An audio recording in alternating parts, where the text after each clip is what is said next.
नमस्कार भक्तों, मैं पंडित अवध झा कत्यायन और आप देख रहे हैं शिव शक्ति यूट्यूब चैनल। आज हम सुनेंगे हरि प्रबोधिनी या देवोत्सनी एकादशी की एक अद्भुत हृदयस्पर्शी कथा, जो हमें यह सिखाती है कि भगवान नियमों से नहीं बल्कि सच्चे मन और श्रद्धा से प्रसन्न होते हैं। 4 महीने तक भगवान विष्णु योग निद्रा में रहते हैं और इस अवधि में सृष्टि की व्यवस्था भगवान शंकर संभालते हैं। जब देवोत्सनी एकादशी आती है तो भगवान श्रीहरि जागृत होते हैं और फिर सभी शुभ कार्यों की शुरुआत होती है, जैसे विवाह, गृह प्रवेश, यज्ञ, यज्ञोपवीत संस्कार इत्यादि। यह एकादशी बहुत ही महान और फलदायी व्रत है। यदि इस दिन आप सच्चे मन से व्रत करें, प्रेम और श्रद्धा से भगवान का ध्यान करें, तो आपके जीवन की अशांति दूर होकर आनंद और प्रसन्नता का संचार होता है। धर्मराज युधिष्ठिर ने भगवान श्री कृष्ण से पूछा, हे माधव, कार्तिक कृष्ण पक्ष की एकादशी की कथा तो सुनी, पर कार्तिक शुक्ल पक्ष की देवोत्सनी एकादशी का महत्व, नाम और फल नहीं सुना, कृपा कर बताइए। तब भगवान श्री कृष्ण ने यह कथा कही। बहुत समय पहले की बात है, एक ऐसे राज्य की जहाँ हर व्यक्ति, राजा से लेकर प्रजा, सेवक और यहाँ तक कि पशु पक्षी भी एकादशी के दिन अन्न का त्याग करते थे। उस दिन पूरे राज्य में भक्ति, भजन और उपवास का वातावरण रहता था।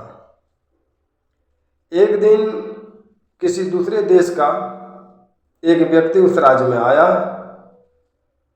वह राजा के पास पहुंचा और बोला, महाराज, कृपा कर मुझे अपने यहाँ नौकरी दे दीजिए। राजा ने कहा, ठीक है, पर एक शर्त है, रोज तुम्हें भरपेट भोजन मिलेगा, पर एकादशी के दिन तुम्हें अन्न नहीं मिलेगा। वह व्यक्ति बोला, महाराज, मुझे यह शर्त स्वीकार है, क्योंकि उसको जरूरत था। राजा ने उसे नौकरी दे दी। समय बीतता गया और एक दिन फिर एकादशी आ पहुंची। राज्य में सभी लोग व्रत में लगे थे, पर वह व्यक्ति भूख से व्याकुल हो गया। वह राजा के पास जाकर बोला, महाराज, मैं बहुत भूखा हूँ, फलाहार से मेरा पेट नहीं भरता, मुझे अन्न दीजिए। राजा ने कहा, भूल गए क्या? शर्त यही थी कि एकादशी के दिन अन्न नहीं मिलेगा। पर वह व्यक्ति जिद पर अड़ा रहा। राजा ने सोचा, ठीक है, इसे कुछ कच्चा सामान दे देता हूँ। उन्हें आटा, दाल और चावल उसे दे दिया। वह व्यक्ति कुछ दूर नदी किनारे गया, वहाँ पर स्नान किया और लकड़ी जलाकर भोजन बनाने लगा। भोजन तैयार होते ही उसने हाथ जोड़कर कहा, हे प्रभु, आइए, भोजन तैयार है। आपके बिना मैं अन्न का एक भी कण नहीं ग्रहण करूंगा।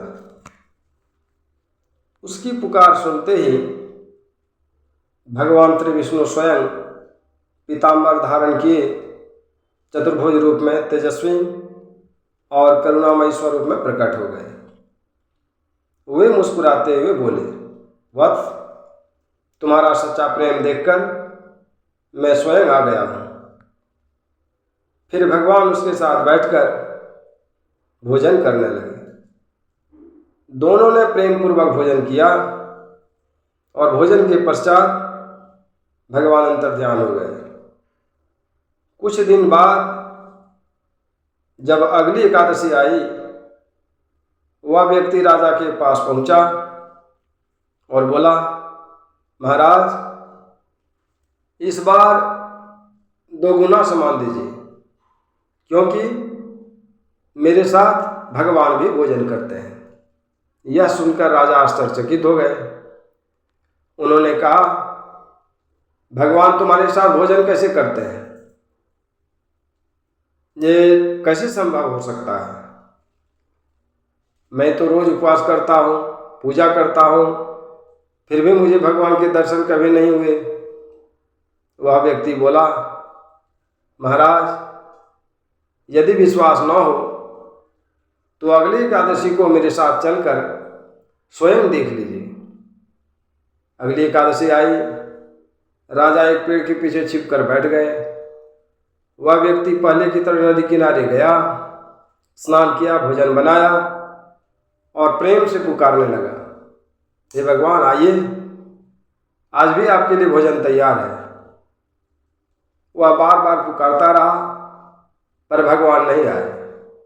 संध्या होने लगी और वह बहुत निराश हो गया। आखिर उसने कहा, हे प्रभु, यदि आज आप नहीं आए तो मैं नदी में कूदकर अपने प्राण त्याग दूंगा। जैसे ही उसने यह कहा, भगवान श्री विष्णु तुरंत प्रकट हो गए और वे बोले, वत्स, मैं तुम्हारे सच्चे प्रेम और समर्पण से बंधा हूँ। जो भक्त मेरे लिए प्राण देने को तैयार हो, उससे मिलने मैं कैसे विलंब कर सकता हूँ? भगवान ने प्रेम पूर्वक उसका हाथ पकड़ा और उसे अपने साथ विमान में बिठाया और वैकुंठ धाम ले गए। यह सब देखकर राजा की आंखें नम हो गई। उन्होंने समझा कि व्रत और पूजा का सच्चा फल तभी मिलता है जब मन में सच्ची श्रद्धा और निर्मल भक्ति हो। सिर्फ नियमों का पालन नहीं, बल्कि प्रेम और सच्चाई का भाव भी भगवान तक पहुंचता है। राजा ने भी उसी दिन से सच्चे मन से व्रत करना शुरू किया और अंततः उन्हें भी भगवान के दर्शन हुए। तो भक्तों, देवउठनी एकादशी हमें यही सिखाती है कि भगवान किसी नियम या दिखावे से नहीं, बल्कि सच्चे मन, प्रेम और भक्ति से प्रसन्न होते हैं। यदि आपका मन पवित्र है तो भगवान स्वयं आपके द्वार पर आकर आशीर्वाद देते हैं। यदि यह वीडियो आपको पसंद आए तो लाइक करें, शेयर करें और शिव शक्ति चैनल को सब्सक्राइब करना ना भूलें। धन्यवाद।